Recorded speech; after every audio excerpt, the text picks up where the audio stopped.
En lo más profundo de los Andes peruanos, entre quebradas cubiertas por neblina y pueblos que se niegan a olvidar, se repite una advertencia ancestral: cuidado con el pistaco. A simple vista, parece una leyenda, un mito rural más.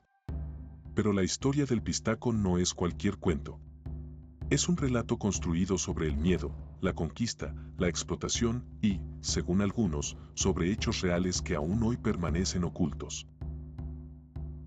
Desde tiempos prehispánicos hasta escándalos policiales del siglo XXI, este personaje, según se cree, un hombre blanco, silencioso y sin escrúpulos, acecha en la sombra buscando un recurso inquietante: grasa humana. ¿Es posible que una historia tan macabra haya cruzado la línea entre mito y realidad? ¿Qué secretos encierra esta figura que, aún hoy, provoca temor en la sierra peruana? Hoy recorremos esa frontera difusa entre creencia y crimen. Viajaremos a las raíces más antiguas de este relato y te mostraremos por qué el pistaco no es solo una leyenda, es el reflejo de una historia silenciada durante siglos. Esto es, Pistacos, el mito que se volvió terror real. Las raíces ancestrales del mito. Mucho antes de que los conquistadores llegaran a América, los pueblos andinos ya hablaban de figuras sombrías que acechaban en los caminos. En la tradición quechua, el término pistay significa degollar o cortar en tiras. Pero el pistaco no era solo un asesino, era un emisario del poder, un sicario enviado por grupos dominantes para eliminar enemigos o diezmar comunidades enteras. La grasa corporal, en ese entonces, no era solo tejido biológico. Era símbolo de vida, fuerza, belleza, incluso espiritualidad. Se creía que la pérdida de grasa traía enfermedades, debilidad y muerte. Por eso, los cuerpos robustos eran venerados y la grasa se usaba en rituales para fecundar la tierra o fortalecer construcciones. En algunos relatos, el pistaco enterraba a sus víctimas vivas para alimentar la tierra y asegurar cosechas fértiles. La grasa también era usada como ungüento medicinal, lo que refuerza su valor simbólico y práctico. Algunos relatos antiguos afirman que los incas ofrecían grasa humana a Viracocha, el dios creador, cuyo nombre puede traducirse como mar de grasa.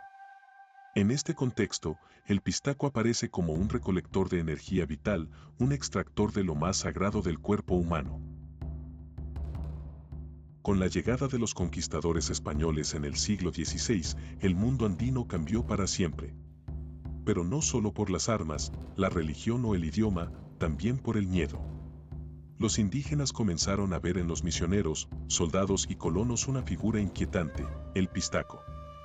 Ya no era solo un asesino ritual.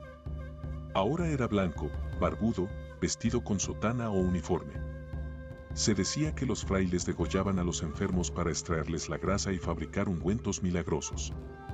Que los cuerpos eran enterrados bajo las iglesias para darle solidez.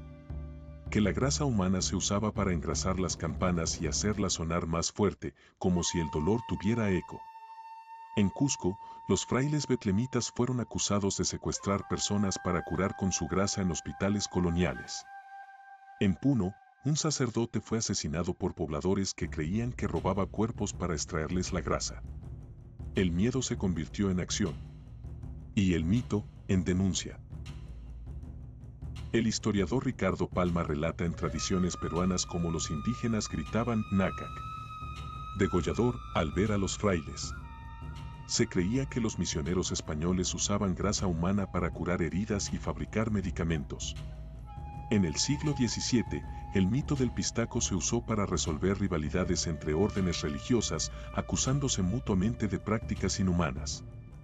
El pistaco se convirtió en símbolo del choque cultural, del rechazo al foráneo y del temor a ser explotado. El pistaco moderno y los casos reales. Con el paso del tiempo, el pistaco dejó de ser solo una figura rural. En las décadas recientes, su imagen se transformó, ya no era únicamente un fraile o un extranjero, sino también un médico, un empresario, incluso un miembro de la comunidad. Durante los años 80, en plena época del terrorismo en Perú, el mito se fusionó con el miedo urbano. En Lima, comenzó a circular la historia del sacaojos, hombres que secuestraban niños para extraerles los órganos, especialmente los ojos. Esta versión del pistaco se convirtió en una advertencia popular, una forma de proteger a los más vulnerables en tiempos de caos. Pero lo más inquietante es que, en algunos momentos, el mito pareció volverse realidad. Casos reales documentados. Caso Huancayo, 1970. Diario Correo publicó un informe sobre una banda que habría asesinado a 26 personas en zonas rurales de Junín, Ayacucho y Huancavelica. Las víctimas eran interceptadas en caminos solitarios, seleccionadas por su grasa corporal. Las embarazadas eran las más cotizadas. Los cuerpos eran descuartizados y los torsos enviados al extranjero. Se mencionó que la grasa humana era vendida como insumo para productos cosméticos. El caso fue congelado al llegar a Lima y nunca se esclareció del todo. Caso Huánuco, 2009. La Policía Nacional del Perú anunció la captura de una banda que habría asesinado a 60 campesinos para extraer grasa. Se encontraron botellas con líquido amarillento, presuntamente grasa humana, y cocaína. Se dijo que la grasa era vendida a exportadores europeos por hasta $15,000 el litro. Sin embargo, el caso fue desacreditado por autoridades locales. El ministro del Interior puso en duda la existencia de los pistacos y se sospechó que todo fue una cortina de humo política. El pistaco no es solo un personaje de leyenda. Es una sombra que recorre los caminos del Perú desde hace siglos. Una figura que muta, se adapta y sobrevive en la memoria colectiva como advertencia, como símbolo y como herida abierta. Desde los rituales prehispánicos hasta los escándalos policiales del siglo XXI, el mito ha servido para denunciar lo que no se puede decir en voz alta: el miedo al poder, al saqueo, a la impunidad. El pistaco representa al que extrae sin dar, al que convierte el cuerpo humano en mercancía, al que actúa protegido por el silencio. Pero también es un espejo. Un reflejo de nuestras propias contradicciones, de cómo el terror puede nacer del dolor histórico y cómo las leyendas pueden ser más reales que los hechos. Hoy, el pistaco sigue vivo. No en los caminos rurales, quizás, pero sí en las historias que se cuentan, en los temores que persisten, en las preguntas que nadie se atreve a responder. ¿Fue todo ficción? ¿O hay verdades que aún no se han revelado? Tal vez, al final, el verdadero pistaco no es un hombre, sino una idea. Una advertencia que nos recuerda que hay cosas que no deben olvidarse.